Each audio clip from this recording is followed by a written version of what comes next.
if you didn't know it, this past Sunday was something called Pentecost Sunday, which is derived from the historical term, which means 50 days, and it's something the Jews have celebrated for millennia, but Christians celebrate primarily because that's the day in which the Holy Spirit descended on the original apostles, the original disciples of Jesus after his ascension.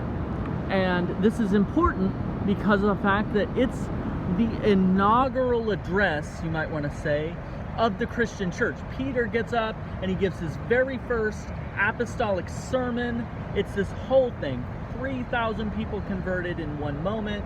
It's really significant. But what you likely don't know is that this is actually the end of the liturgical calendar, at least the organized portions of it. That Christians celebrate Jesus' birth in December. You have the Annunciation, which is when Gabriel comes and announces to Mary that she is going to conceive in spite of being a virgin, and that she is going to give birth to the Messiah, who is going to bring salvation to mankind. And then you have the season of Advent, in which Jesus comes, and then December 25th, right, his birth, and then the 12 days of Christmas, and then the rest of the year after that, going through January, February, March, is Jesus's life being remembered throughout the Christian world, whether that's Latin church or Greek-speaking church, that they have recognized these things. And that the end of that cycle, almost like the end of a semester, if you want to compare it to that, is Pentecost. 50 weeks, the 50 days, the Feast of Weeks is what is actually comes after that, is when Jews would celebrate the harvest of their crops. After that begins what's called ordinary time. And that's when Christians would begin to celebrate or to teach kind of whatever they wanted. It's actually kind of when their doctrinal catechists would begin their studies throughout the summer months, because often the spring is dominated by the agricultural periods of throughout history, and the fall is dominated by the agricultural periods of history, where you have plantings and you have harvesting, but in between there you just have plants that are growing. There's much less work to do, and so throughout most of human history, that's when a lot of people would spend the most time dedicated to learning, and to as well as people would go out into, they would work their fields together, and they would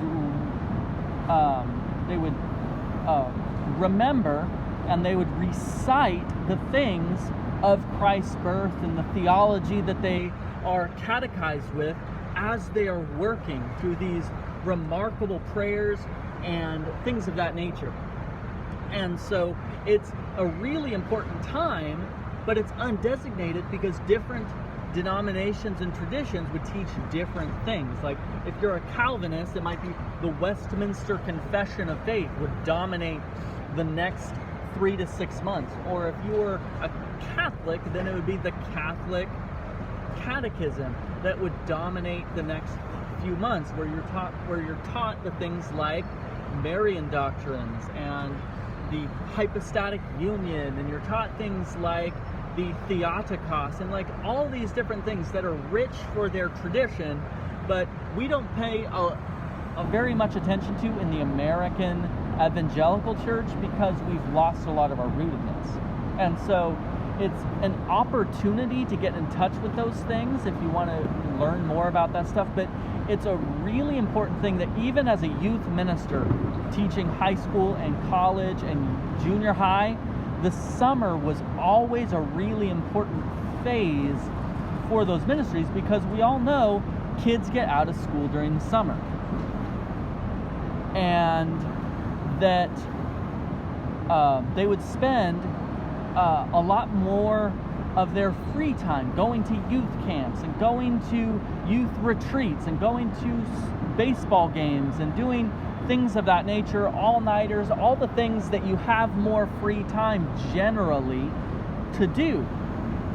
And so it was kind of the high-stakes time if you're a youth minister like I was, because you know your kids have more time than they've ever had up until this point in the year, and they also, their parents kind of want to get rid of them throughout the day. And so there was times where I would just be on errands preparing for things like VBS or something, and youth students, junior high, high school kids would call me up, text me or whatever, and just ask what I'm doing and ask if they could join and just kind of tag along. And so we would be going to arts and crafts stores, or we'd be going to wherever to pick up stuff, and they would just be along for the ride, and we'd talk about things, and it created this rich opportunity for discipleship that maybe they didn't know that that's what we were doing. And because of the fact that most of my time as a minister has been in California, where sun shines all the time, so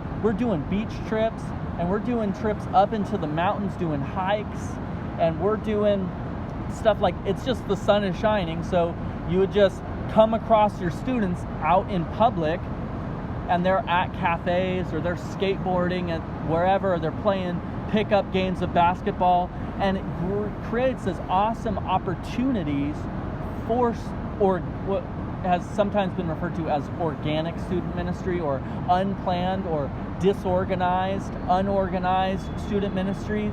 But it creates all these opportunities for just relationship building and doing stuff. And so if you are in youth ministry, or you're just a parent with students that are in youth ministry, I would encourage you to take advantage of this new freedom that you're going to have with ordinary time and not squander it. Use these things as opportunities to inject discipleship discussions. And you don't have to be weird about it. Just ask them questions and let them talk. You don't always have to interject and tell them they're wrong about everything, because this might surprise most people, but high school kids aren't as know-it-alls as they think they are, as we as adults think that they are. What it is that most of them have just been left to their own advice and their own devices and their peer advice. And so they have to pretend like they know it all. But if you just ask them stuff and let them talk, they'll run out of words really quickly. And they'll begin to recognize fairly quickly how they don't have answers. And if they trust you and you're willing to be vulnerable with them as well, that they'll be very open to hearing advice and receiving counsel. They might not always accept it as far as like following through, because quite frankly, they probably don't really know how, but they'll listen a lot. They'll listen and they'll be attentive, and maybe they'll push back. Maybe you'll find out they have questions about things that you didn't realize they were questioning. Maybe you'll realize that they'll have questions maybe you don't have answers to just yet, and it creates opportunities to learn together. So take this ordinary time and use it as an extraordinary opportunity for disciples with the kids in your sphere of influence. And don't be afraid to just invite them along the way while you're doing stuff. You got a day where you're just going to be working on the yard, call them up and say, hey, I need some extra labor, and use that as an opportunity to stage some questions, because that's the way Jesus and the apostles even taught.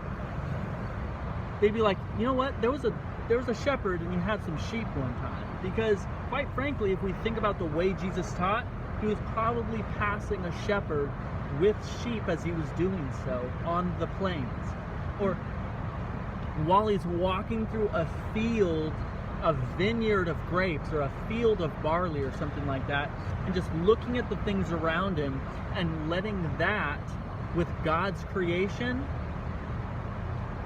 give him creative illustrations right in front of people's faces. so that they could see and understand the rich biblical truths, theological truths that he wanted them to know and understand. So, make the ordinary extraordinary through the ordinary.